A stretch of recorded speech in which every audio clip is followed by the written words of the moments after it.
Oh boy, I am sure that Brazil fans have one question and one question in mind only right now. Why Neymar? Why? Where was Neymar?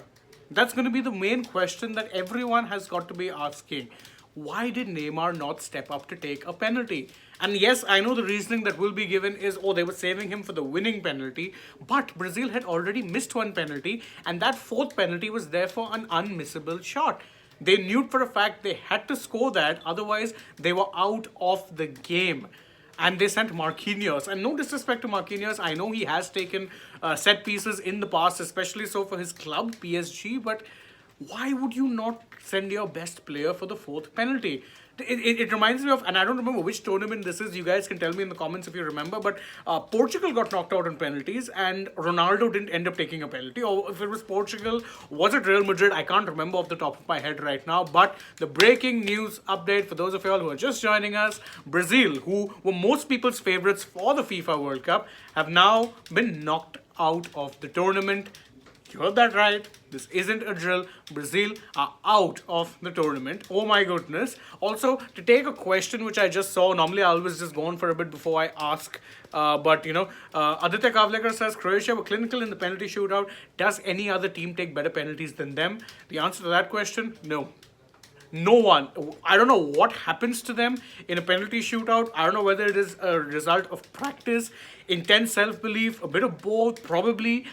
But they are just untouchable when it comes to taking penalties. They back themselves to be able to do it. I mean, just look at how clinical all of them were. They had two penalties which were straight down the middle, two which were in the left corner, all of which were impeccable. There is, in fact, there was not one penalty they had where you're thinking, oh, maybe this could have gone wrong. No, they were spot on. They were either in the corner or they were straight down with par. If you're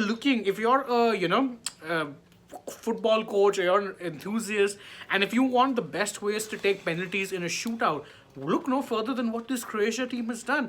It's absolutely phenomenal just how good they have been when it comes to penalties, when it comes to, taking games into extra time and then taking it into a shootout. And Brazil have just found that out firsthand. Remember, this was a Brazil team who most people were saying, yeah, they're probably going to be making it to the final, could be winning it, well, they're out in the quarterfinals.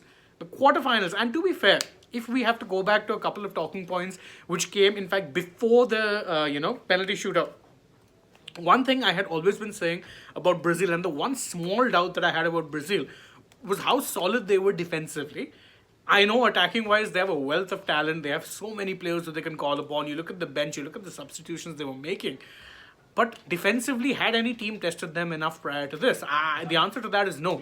Croatia were very unlucky to actually go behind. And when I say unlucky, I mean they had a really good chance just before Neymar actually took that first chance. And by the way, special shout out to Neymar. It's something that will actually go unnoticed in the hullabaloo of the fact that Brazil are knocked out. But Neymar has equaled a very long-standing record in Brazilian football. He is now level with Pele for the most number of goals in the Brazilian national team colors. So Brazil and Neymar actually would have possibly been on course to, kind of break that record if he had to play another game. Of course, he will break it in due course, but would have loved to do it in a FIFA World Cup. That's unfortunately not going to happen. Then Croatia through Petkovic from seemingly out of nowhere, and that is why I always say in football, on any sport really, it's never over until it's over. It was the end of the game. Brazil were cruising, thinking, yeah, okay, we've got the one goal. Croatia would be deflated. Their plan was to take it to penalties, but they created one attack. Petkovic finished it, and yeah, it just owed a little bit to, in fact, that deflection of Marquinhos. I have to feel for Marquinhos. His deflection ended up getting, Croatia a goal, and then his penalty miss ended up, in fact, kind of costing them, not kind of, it did cost them the match because he had to score that, otherwise Brazil were out. That is in fact what happened. So this is in fact a massive, massive upset for Croatia. And Croatia, I think, all of us, we know for a fact we love our cricket. I think Croatia, if I have to draw a parallel to them, it would be the New Zealand cricket team. Because you always tend to underestimate New Zealand, saying, they don't have these many star players and this, that. They always seem to do something good in ICC tournaments. Same thing happens with Croatia. You think, okay, yeah, they have Modric, he's aging. They have Kovacic, but he doesn't have an end product. They have Brozovic, but he's young. but they just end up doing something. I don't understand how it is they do it, but it is fun to watch, and I'll be damned if I wasn't cheering for Croatia throughout. In fact, I have a few Brazil fans here in office, but the majority of us were all just rooting for a Croatia win. We wanted that underdog win. So I, for one, was very, very happy to see that happen. Sorry if you're a Brazil fan. Akash Bharadwaj says he sees a France-Argentina final. Won't really be surprised if that were true at all. But I think I've been going on for a while. We've discussed the match.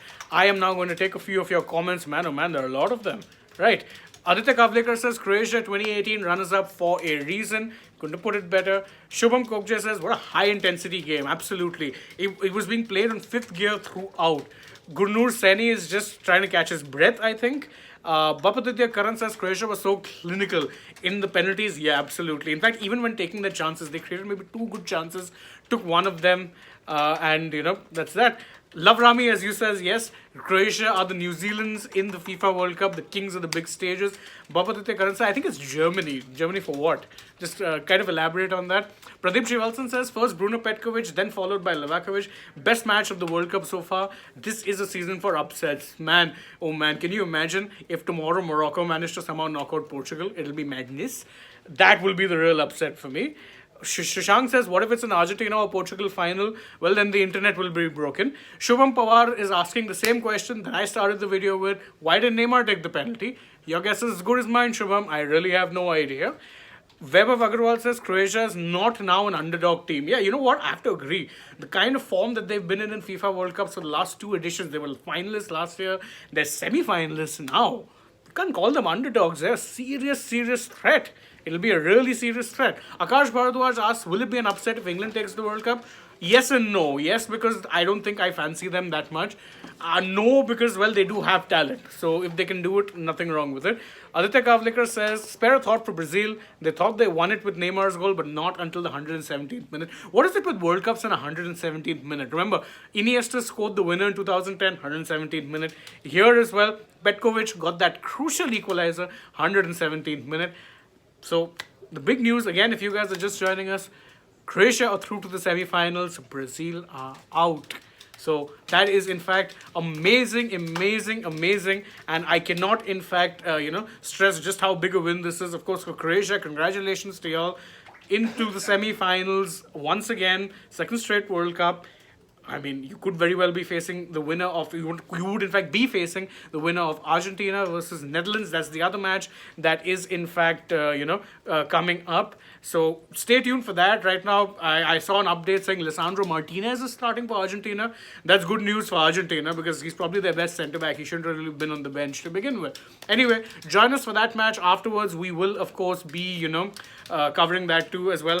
If it's anything as breathtaking as this one, man, oh man, oh man, I don't know how it is I'm going to see through the night. But of course, for you guys, I'll be doing my best. So thank you guys once again for joining us for this particular video. Don't forget, like, share, subscribe, leave us a comment, tap that bell icon, all of that stuff. Don't also forget to follow us on Twitter, Instagram, Facebook, and last but not the least, if you're like me and you want to go and watch the highlights of the match as soon as it ends, well, then you can do just that on the Sportslick app. Download it. You get all of the highlights there, free of cost in Hindi or English. So what are you waiting for? Download the app. Go ahead and watch those highlights. I know I'm going to be doing just that because I want to see just how good Croatia were in that shootout once again. So thank you all once again for joining us. Bye-bye for now.